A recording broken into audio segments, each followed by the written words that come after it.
अस्सलाम वालेकुम and welcome to नया दौर हेडलाइंस। मैं मोहसिन इफ्तिखार लेकर आया हूं आपके लिए दिन भर की खास खबरें। सबसे पहली खबर यह है कि आईएमएफ ने पाकिस्तानी अवाम पर मजीद महंगाई बम गिराने का मुतालबा कर दिया है हुकूमत से जो आईएमएफ के इस वक्त मुज़ाकरात चल रहे हैं। आईएमएफ का वफद इस वक्त पाकिस्तान में मौजूद है। 15 नवंबर तक आईएमएफ के वफद के साथ पाकिस्तान के जो मुज़ाकरात हैं वो चलने हैं। मुख्तलिफ लेवल पर मुज़ाकरात हो रहे हैं। पाकिस्तान की जो इस वक्त इंटरिम वज़ीर ख़जाना है शमशाद अख्तर साहिबा, उनकी जो सरबराही में पाकिस्तान की टीम है उसके आईएमएफ के साथ मुज़ाकरात हुए हैं। आईएमएफ जो है वो इस बात पर इंसिस्ट कर रहा है कि पाकिस्तान के अंदर जितनी भी सब्सिडियाँ हैं गरीब आवाम के लिए, जो कुछ भी सब्सिडी दी जा रही है उसको ख़त्म किया जाए, उसको बंद किया जाए। ये सब्सिडी जो है ये फ्यूल के ऊपर भी है, ये सब्सिडी बिजली के ऊपर भी है, ये सब्सिडी गैस के ऊपर भी है। आईएमएफ की डिमांड है इस वक्त सबसे बड़ी जो पाकिस्तान गवर्नमेंट से वो ये है कि इन तमाम सब्सिडीज़ को ख़त्म किया जाए। जो इस वक्त लाइफ लाइन कंज्यूमर्स हैं इन तमाम प्रोडक्ट्स, इन तमाम चीज़ों के, इन तमाम सर्विसेज के, चाहे वो बिजली इस्तेमाल करने वाले हैं, चाहे वो गैस इस्तेमाल करने वाले हैं, चाहे वो पेट्रोल इस्तेमाल करने वाले हैं, उनके ऊपर किसी किस्म की भी कोई सब्सिडी जो है वो ना दी जाए। ये सबसे बड़ी डिमांड आ रही है आईएमएफ की तरफ से। इसके अलावा भी आईएमएफ बहुत सारी और डिमांड्स कर रहा है। आईएमएफ टैक्स नेट में लाने का भी लोगों को मुतालबा कर रहा है, उसके बारे में मैं आपको मजीद अभी बताऊंगा।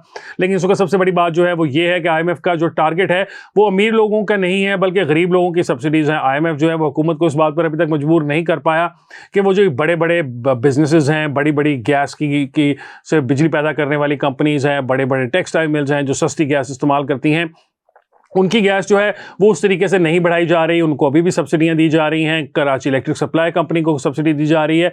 लेकिन जो आवाम है, पाकिस्तान की गरीब आवाम है, उसके ऊपर तमाम का तमाम बोझ डालने का आईएमएफ भी मुतालबा कर रही है। और इस वक्त जो आईएमएफ की साथ डील करने वाली गवर्नमेंट है, पाकिस्तान की इंटरिम गवर्नमेंट, वो भी किसी सूरत बैक डाउन नहीं कर रही। वो भी आईएमएफ की तमाम बातें मानती जा रही है। और आने वाले दिनों में आप देखेंगे कि ये जो बेसिक चीज़ें हैं, बेसिक सर्विसेज हैं, इनकी कीमतें जो हैं ये आसमान से बातें करेंगी।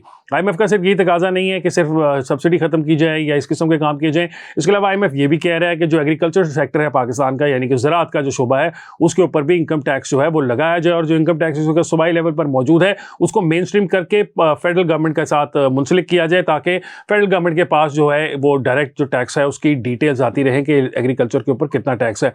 यहाँ पर सवाल ये भी पैदा होता है कि एग्रीकल्चर पर जो टैक्स है वो अगर इनकम बेस्ड लगाया जाएगा तो जो किसान हजरात होते हैं, जो किसान होते हैं, उनके बारे में आम हालात में बड़ा मशहूर होता है कि 3 साल जो है वो बुरी फसलें चलती हैं तो 1 साल जाके फ़ायदा होता है।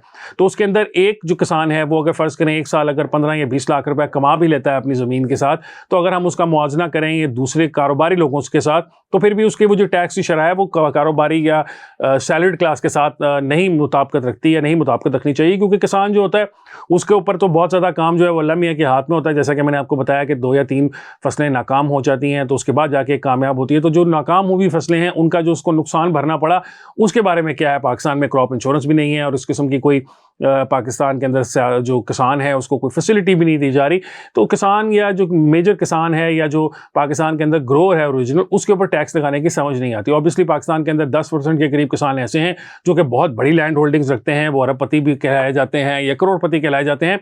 उनको टैक्स करना तो समझ में बात आती है, लेकिन गरीब किसान जो है अगर फ़र्ज़ करें वो 6 या 8 लाख रुपया सालाना कमा रहा है तो उसके ऊपर टैक्स करने की कोई समझ बात नहीं आती।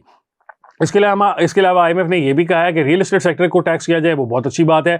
और उसके अलावा रिटेलर्स को टैक्स करने के लिए आईएमएफ कह रहा है, वो भी बहुत अच्छी बात है। ये दोनों सेक्टर्स ऐसे हैं जिनमें बहुत बड़े ब्लैक होल्स हैं। यहाँ पर ब्लैक मनी है, इकॉनमी जो है वो सारी की सारी ग्रे में चलती है, पर्चियों के ऊपर ये लोग काम करते हैं। आपको पता है कि रियल एस्टेट की जो वैल्यू है वो अभी भी डीसी रेट जो है उससे ओरिजिनल वैल्यू जो होती है वो कम से कम 2 या 3 गुना ज़्यादा होती है। अगर किसी जगह पर 2.5 लाख रुपये का डीसी रेट है तो वो तकरीबन वहाँ पर ओरिजिनल वैल्यू 7.5-8 लाख रुपये होती है।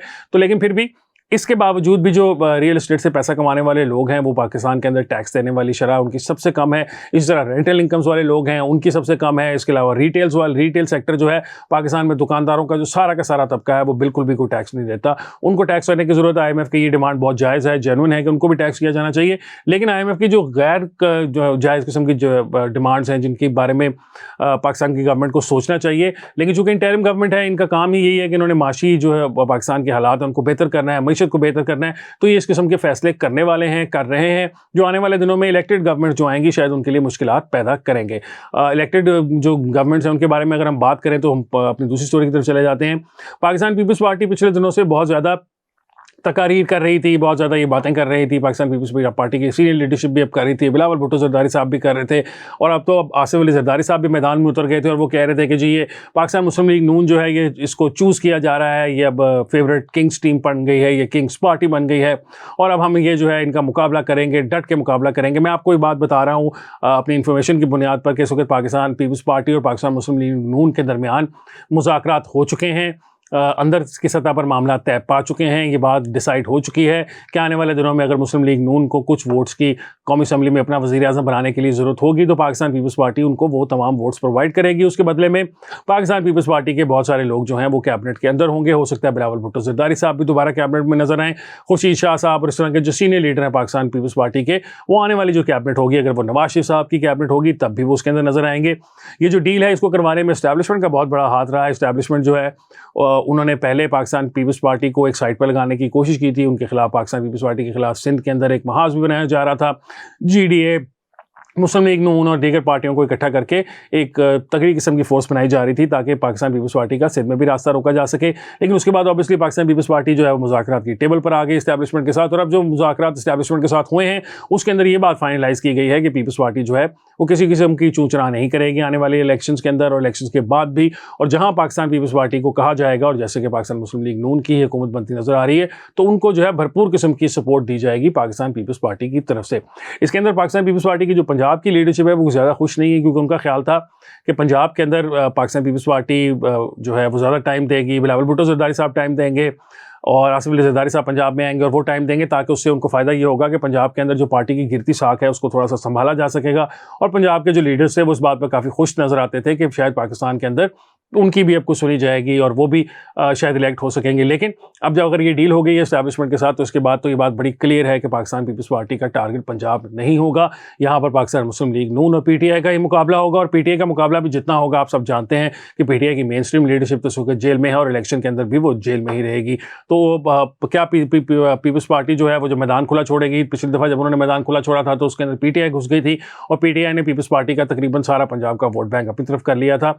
लेकिन अब आने वाले इलेक्शंस के अंदर पीपल्स पार्टी जो है वो चंद सीटों पर इलेक्शन ज़रूर लड़ेगी, पंजाब में कोशिश भी करेंगे, लेकिन ज़्यादातर ये बात डिसाइड हो चुकी है कि वो पंजाब के अंदर टांग नहीं अड़ाएंगे और इसी तरह पाकिस्तान मुस्लिम लीग नून जो है वो सिंध के अंदर टांग नहीं अड़ाएगी। और दोनों जो सियासी जमातें हैं वो अपने अपने जो स्ट्रॉन्ग होल्ड्स हैं वहाँ से आसानी से इलेक्ट हो जाएंगी और आने वाले इलेक्शंस के अंदर हुकूमत साजी की सिंध में पीपल्स पार्टी पोजीशन में आ जाएगी और कौमी असम्बली के अंदर पाकिस्तान मुस्लिम लीग नून आ जाएगी। पाकिस्तान मुस्लिम लीग नून जो है उसकी अपनी विद इन पॉलिटिकल पार्टी जो है काफ़ी ज़्यादा कॉन्फ्लिक्ट इस वक्त पाए जा रहे हैं। मैंने आपको पिछले हफ्ते बताया था कि इस वक्त मियां नवाज शरीफ साहब के आने के बाद से उनकी जो टिकट है उसका रेट बहुत ज़्यादा आसमान पर पहुंच चुका हुआ है।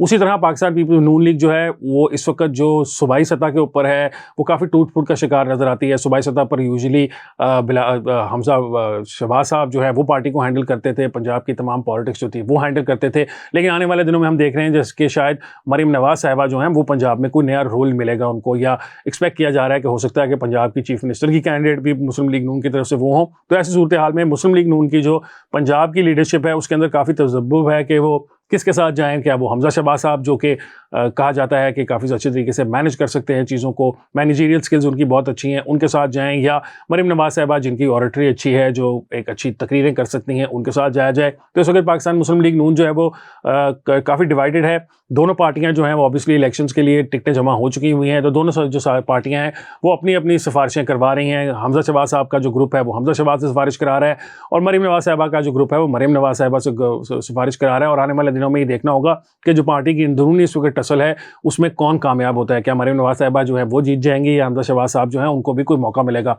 आपको याद होगा जिस दिन नवाज शरीफ साहब पाकिस्तान वापस आए थे, उन्होंने लाहौर में जलसा किया था, उसमें उन्होंने स्पेशली हमजा शहबाज साहब का भी हाथ बार बार पकड़ कर उठा बुलंद किया था, क्योंकि इस बात का उनको भी इदराक है कि पार्टी के अंदर ये मसला पैदा हो रहा है या पैदा हो सकता है। तो मियां नवाज शरीफ साहब ये नहीं बताना चाहते या ये फील नहीं देना चाहते कि हमजा शहबाज साहब जो है वो आउटसाइडर हैं और उनका शायद पार्टी में कोई इन्फ्लुएंस नहीं रहा। और वैसे भी हमजा शहबाज साहब जो है वो अपने ताया को बहुत आइडियलाइज़ करते हैं, वो अपनी तरफ से बहुत कोशिश करते हैं कि वो अपने ताया को ही इम्यूलेट करें। तो आने वाले दिनों में क्या मुस्लिम लीग नून के अंदर हमजा ग्रुप जीतेगा या मुस्लिम लीग नून में मरीम नवाज शरीफ का जो ग्रुप है वो जीतता नजर आएगा, ये तो वक्त ही बताएगा। आज